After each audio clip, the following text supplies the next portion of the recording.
Yo, Lynwood family, what's the word? What's the word, man? We back with another one. That's what it is. We're about to take a glitz into the Matrix, man. Before we get into this video, man, let's give a shout out to Mr. Ballin. Link in the description down below. Hit this like button, man. Let's get into it. I'm going to share 3 stories. Shit. My bad. Hold up.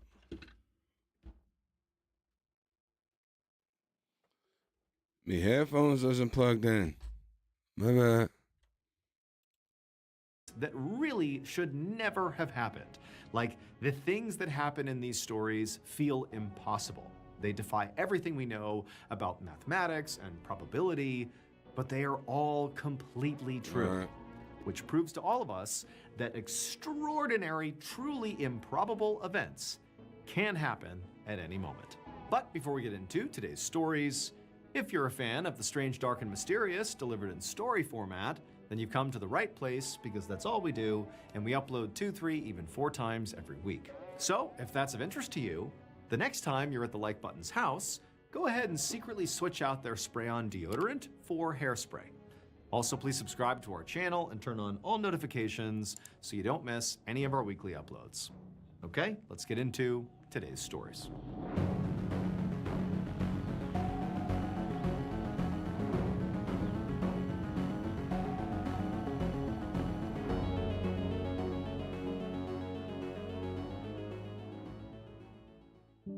Around noon on October 21st, 1988, a man named Valentino sat at a cafe table sipping a coffee on a sidewalk in Buenos Aires, Argentina. So this particular neighborhood was called Caballito, and it was right in the heart of Buenos Aires. It was very densely populated, and there were lots of tall apartment buildings and shops and cafes with tons of pedestrians and tons of traffic. And so as a result, it often felt very loud and chaotic, and today was no different.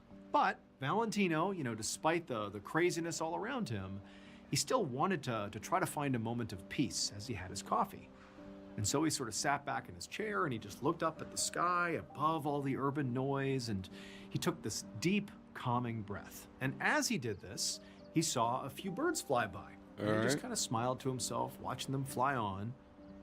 But then he saw something else. Out of the corner of his eye, just across the street, he saw a flash of something brown plummeting towards the ground in front of a tall apartment building. And so Valentino turned his attention to look and see what this thing was.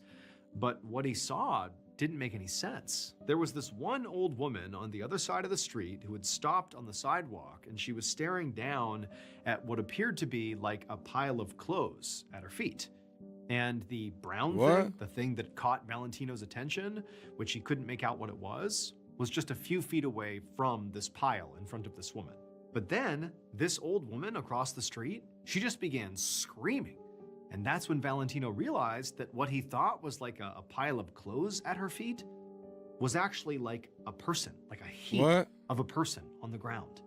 It was another old woman, and she was completely motionless on the ground. So Valentino, he's shocked by what he's seeing. He's trying to make sense of it, and he's seeing again now, knowing it's a person on the ground and seeing this brown thing over here, and he's thinking, was that flash of brown, like that brown thing falling and striking this woman who's now motionless on the ground? Is that what happened? And as Valentino is sort of coming up with theories about what he's even looking at, it seemed like at the same time, the entire bustling neighborhood all around him also, just for a moment, stopped and just sort of paid attention to whatever madness was happening over there, as they too were trying to piece together what happened. But then, that brief moment of almost relative calm just completely dissipated, and the street once again descended into total chaos. Passerby and locals started shouting and racing over to the— Fuck, she a time traveler or what? She went through a portal too damn fast? Well, let's see what the deal is. To help her, and Very quickly, this woman and the other woman who was screaming was completely surrounded by this huge crowd. And Valentino, for his part, I mean, he felt very shaken by what he was seeing. And, just thinking about the fact that he might have seen effectively this woman get destroyed by whatever this brown thing was. I mean, he did see that flash of brown. And so he's sort of traumatized. And he's also, he's thinking he doesn't want to contribute to the pandemonium over there got me confused. by running over to join the massive throng of people trying to figure out what happened. And so instead, he just stayed at his cafe table, with his coffee and just watched drinking as his this coffee, crowd saying, "What the continued hell is to going build on?" across the road. Finally, Valentino sitting heard there sirens, dumbfounded. and he knew that meant an ambulance had to be close. But for some reason, even though he knew that was like objectively a good thing, help was on the way, maybe they can save this woman on the ground, he doesn't know. Even though he felt like he should feel relieved now that professionals are going to show up, they're going to clear the crowd, they're going to handle this, he just couldn't calm down. Like he literally couldn't stop. Like his heart was racing, his pulse was racing, his stomach was in knots. I mean, he felt terrible. It was like he was completely reliving this trauma that he's just experienced over and over and over again. As soon as the ambulance came into view and parked, the mass of people saw them and right away parted to let the paramedics come through to try to help this woman. And Valentino, from across the road, he was craning his neck to try and see, what was happening. And as he did, he saw this middle-aged woman who he didn't know crossing the street in the direction of this scene over there. And she just looked like she was just curious.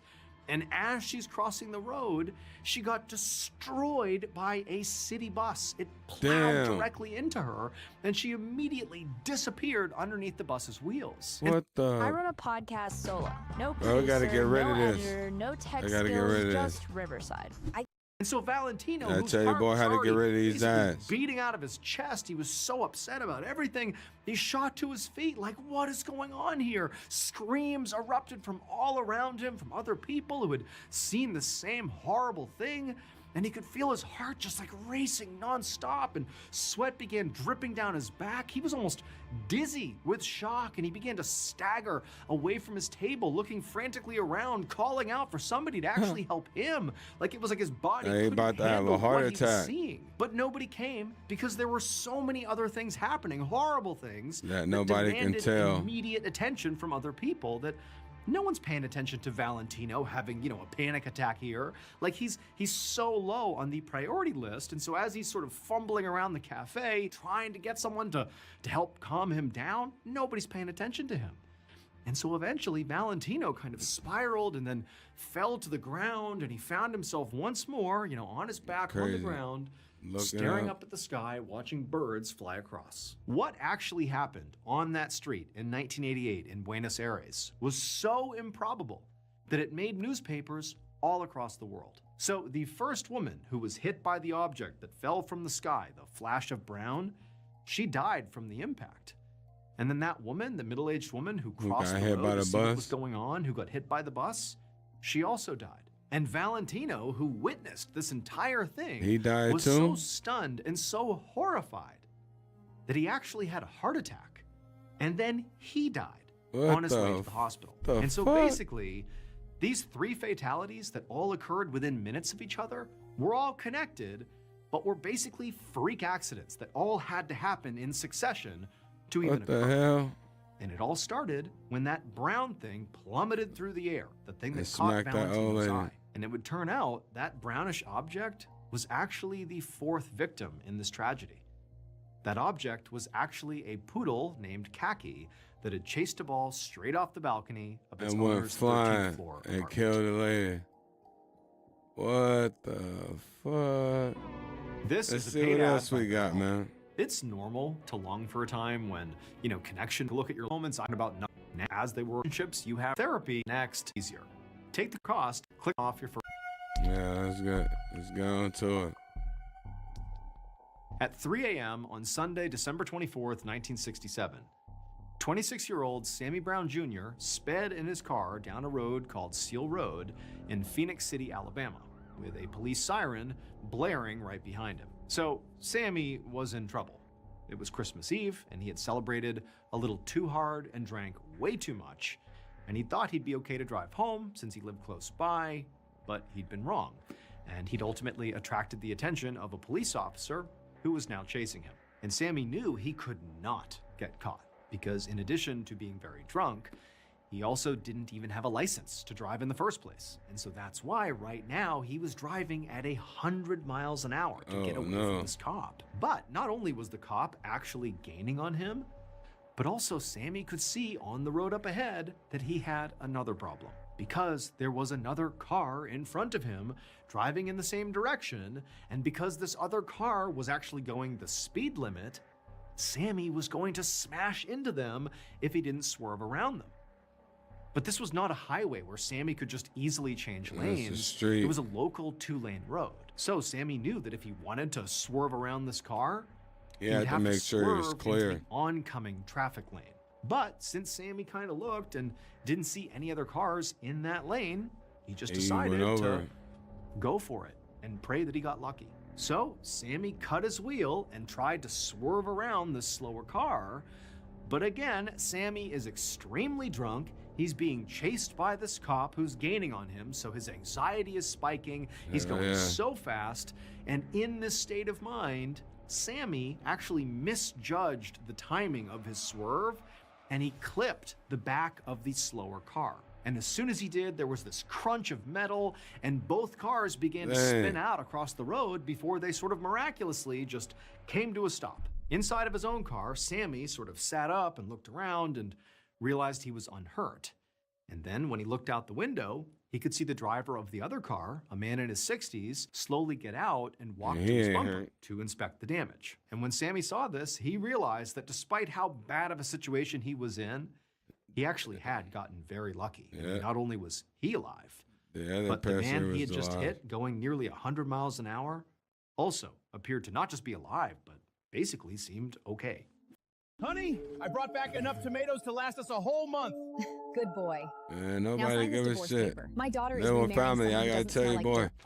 I've been looking, trying to figure out how to get videos with no ass. Y'all put me here. Sammy expected to have some pretty harsh consequences. And he was charged for reckless driving and also driving without a license. But, sort of amazingly, his lucky streak actually would continue, because despite the charges, he didn't actually have to serve any jail time. He just had to pay a couple of fines, which meant Sammy really did not learn his lesson. And so over a year later, April 13th, 1969, he did the same thing. Sammy once again spent all of his Saturday night drinking, and then at about 1:30 a.m. on Sunday morning, he got into that same car, which he still did not have a license to drive, and then he once again sped down Seal Road, the same road he got arrested on last December. And, wouldn't you know it, just like the last time, he saw a car ahead of him in his lane going too slow, and he decided to go around it. This time, however, he was not being chased by police, so he was not nearly as frantic or anxious. So he began shifting lanes much further away from this slower car. And when he moved into the opposing traffic lane, because of the distance he had given himself, he didn't clip the car in front of him. And for a split second, he felt an intense rush of satisfaction. And he kept going. Because this was just more proof to Sammy that he was just an incredibly lucky guy. However, before Sammy could drive his car back into the correct lane, he went around a curve in the road and was immediately blinded by a searing bright light. Then there was a deafening bang, and Sammy's car jerked to the side, and all he saw was a violent swirl of motion as his car again spun around and then finally came to a stop. For a few moments, Sammy just sat there, feeling completely stunned. I mean, again, he's gotten into a high-speed wreck, and he's sort of taking stock of, did he even survive? But after a few moments, he realized he definitely had lived. His neck ached quite a bit from being shaken so hard. People in the car didn't survive this time or what? And he realized once again he was basically unhurt, so he had just gotten really lucky again. And so eventually he climbed out of his car, and even though he was sort of dizzy from the crash, from the alcohol, when he took stock of what was in front of him, he could immediately see what had just happened. In his effort to avoid hitting the car that was driving in the same lane as him, he had swerved into oncoming traffic and hit a different car, another car, head on, that was driving in the opposite direction. This was like a worst case scenario. And both his car and the one he had hit were completely destroyed, with the fronts completely smashed in. It was truly a miracle Sammy had walked out of that car. And so Sammy, he staggered over to Looks look for at the other car people. and see if the other driver and potential passengers were okay. When he staggered over there, when he looked inside of the wreckage, he could not believe what he saw. Everybody was alive. Because what he saw inside was No yet way. another miraculous stroke of luck. Only this time, it was not the good kind. Sammy had somehow managed to do something that really should have been impossible. He had almost perfectly recreated the accident that he had had a year earlier. He was driving the same car, going down the same road on the same day of the week, and he had crashed for basically the exact same reasons. And then when Sammy looked inside of the car he hit head on, he realized there was one more truly just incredible coincidence. The driver of this car was the same driver as the car he hit The a last year time? earlier. The man's name was What Francis the Patterson, fuck? 65 No years way. old, and he didn't even live in Phoenix City where this crash happened. No way. No way. He didn't even live in Phoenix City and they got it. No way, bro. No way. The fuck? While driving drunk on Seal Road. The only difference this second time around, while driving 2 times more city where this Let's go crash back. happened. It was just a wild coincidence that 2 times more than a year apart, Sammy had hit him while driving drunk on Seal Road. The only difference this second time around was Francis died from the crash. Oh, Following shit. this tragedy, Sammy Brown Jr. was charged with driving while intoxicated and also involuntary manslaughter. He was sentenced to 12 months in prison.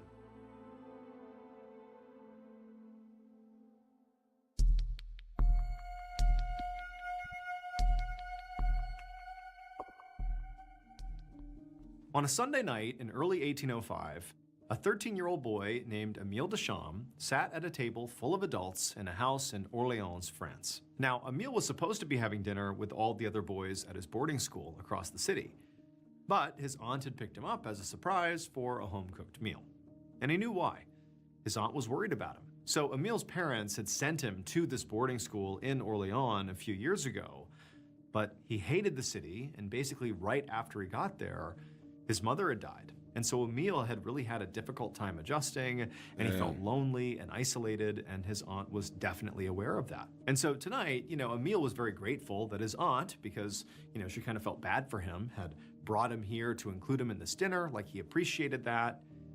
But this particular dinner was just full of adults that he didn't know, and it was just incredibly boring. In fact, right now, one of his aunt's middle-aged friends, this guy whose name was Monsieur Foncier, was just rambling on and on about his experience in the military, and, Emile was just not remotely interested. I mean, this was not exciting to him in the least, and so he did He was what like, he I want always to get did. up out of He here, sort of man. tune this guy out and let his mind wander. Because Emile had like this really big imagination, and he would routinely, especially when he was, lonely and sad at school, he would just kind of disappear into his own thoughts. But quickly, after he sort of began letting his mind wander, he was pulled right back to reality when his aunt set the dessert down right in the middle of the table. So this dessert was a brown, sauce-drenched cake-like thing that was actually wrapped in a cloth and was piping like hot, a literally steam muffin. coming off of it. And Emile, he just kind of stared at it because he had never seen a dessert like this before and had no idea what it was. And so as he was staring at it, he heard a voice at the table say, "Oh, it was plum pudding, and Emile, you should try this." Emile looked over at the voice who had said this, and it belonged to Monsieur de Fontainebleau, who was smiling at him. This is the guy who had been rambling about his military experience. And the Monsieur repeated that Emile really needed to try a slice of this plum pudding, because it was an amazing traditional English dessert, and it was just absolutely delicious.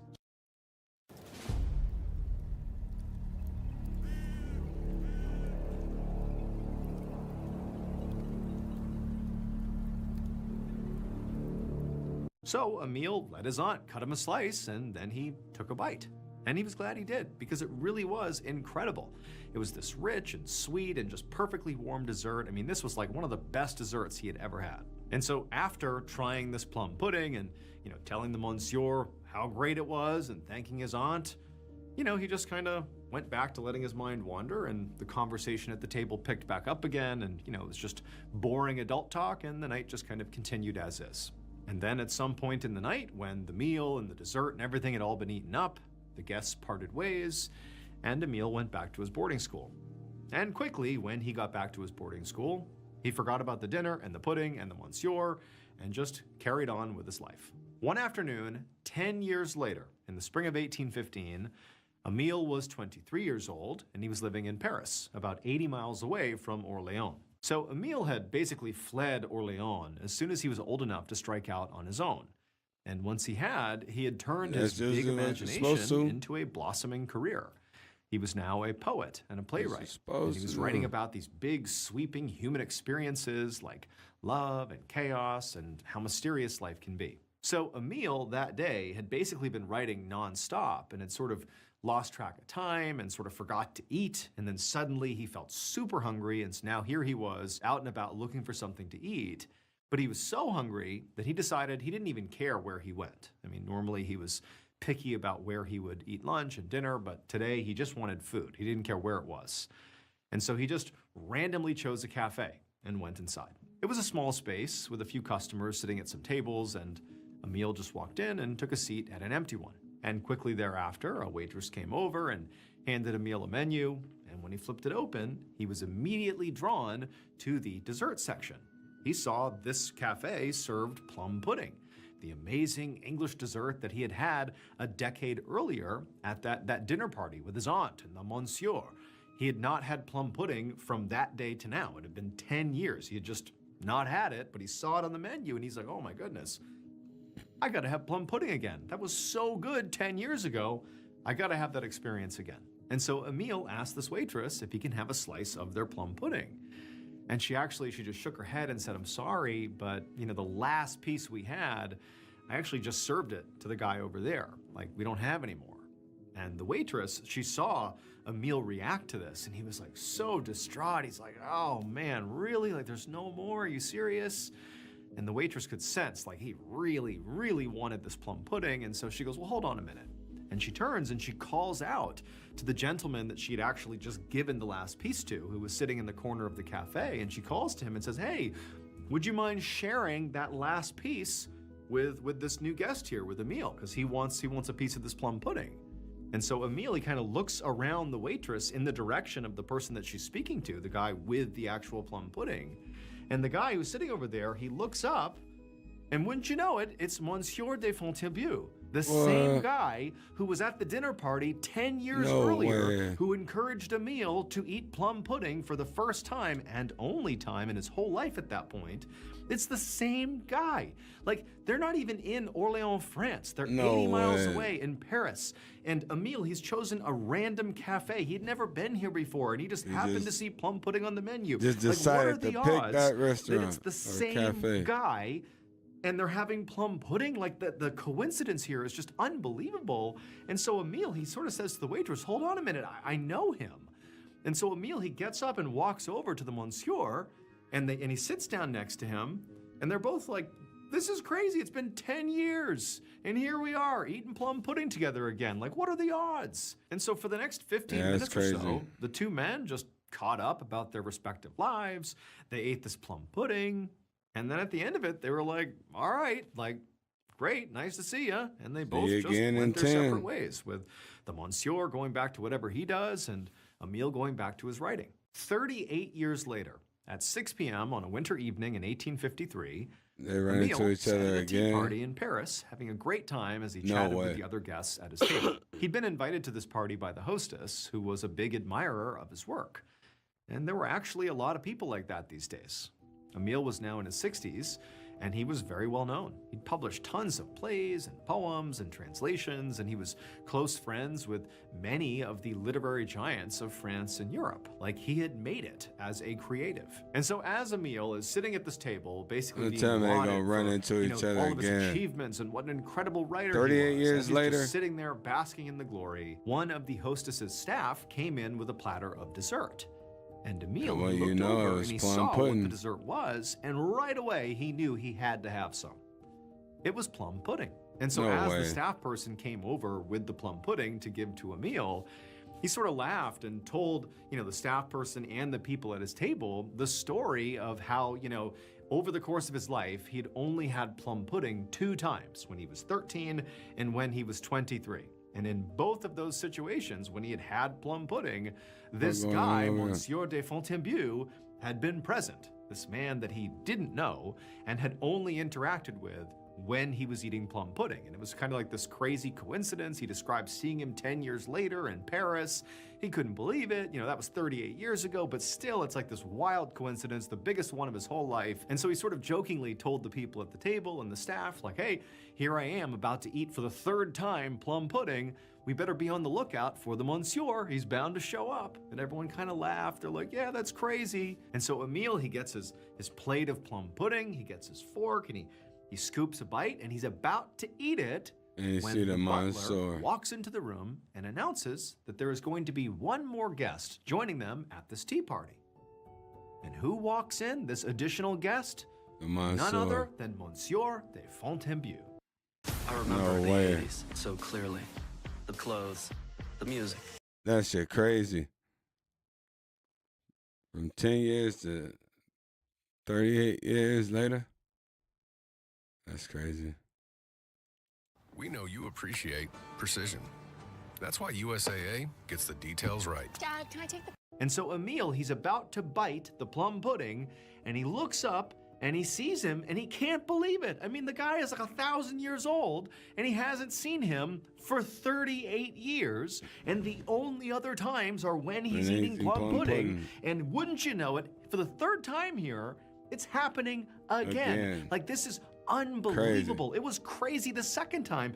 This is now impossible. How is it that he's here as I'm about to eat for the 3rd time this plum pudding? It doesn't make sense. And so Emile just stared at the monsieur with this look of just absolute shock on his face.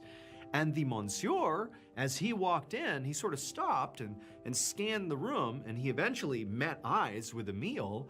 And he had this look of just total confusion on his face. Like, what the hell? He's looking at Emile, he's seeing the plum pudding that he's eating, kind of, scoping out the whole room. And then the monsieur, he just turned around and he walked away.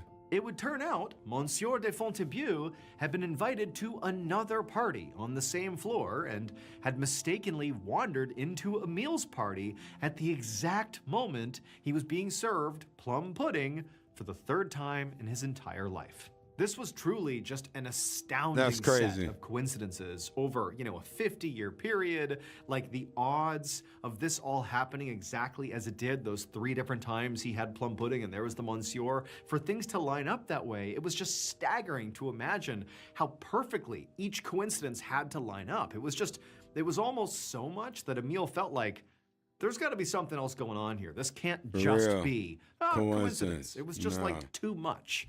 And so, in fact, Emile would go on to recount his plum pudding and the monsieur story many, many times to his friends in literary circles, and he would ultimately write about it in his eventual memoir. Today, it's been around 200 years since the plum pudding events took place.